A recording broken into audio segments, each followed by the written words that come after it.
L'idée, c'est qu'un certain nombre des thèmes qui intéressent, et en particulier intéressent le grand public, je vais prendre le Big Bang, je vais prendre les trous noirs, l'énergie sombre, l'accélération de l'expansion de l'univers, tout ça, le fil rouge de tout ça, c'est la gravitation, c'est la théorie d'Einstein. Et donc l'idée de montrer le lien entre tout ça, les questions qu'on se pose, les questions en particulier quand on compare ces différents concepts, comment on les appréhende aussi expérimentalement.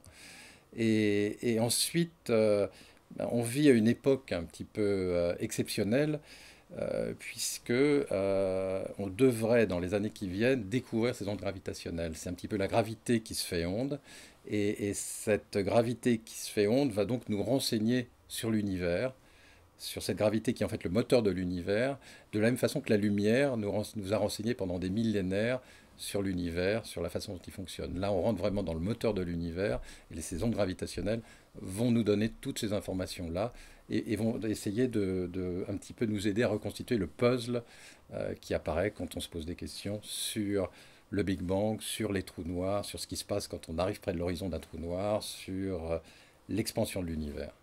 Ce dont on s'est aperçu au XIXe siècle, c'est qu'en fait, nos outils pour observer l'univers sont liés à nos sens.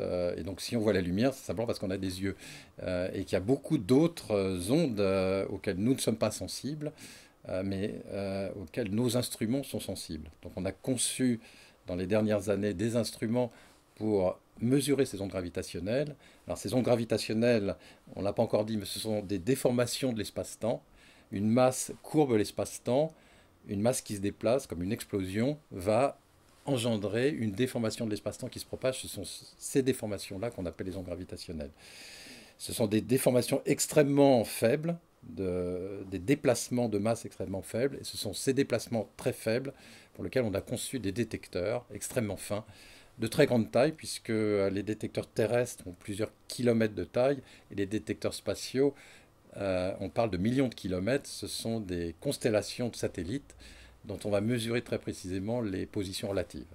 J'aime bien dire que le 21e siècle sera gravitationnel. Ça veut dire quoi? Ça veut dire que au 20e siècle, on a eu en physique deux grandes théories qui ont eu des succès extrêmement importants. D'un côté, la physique quantique.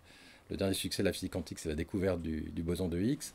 Et puis de l'autre côté, la théorie d'Einstein, qui jusqu'à maintenant est vérifiée dans tous ses détails. La grande difficulté théoriquement, c'est d'unifier les deux théories.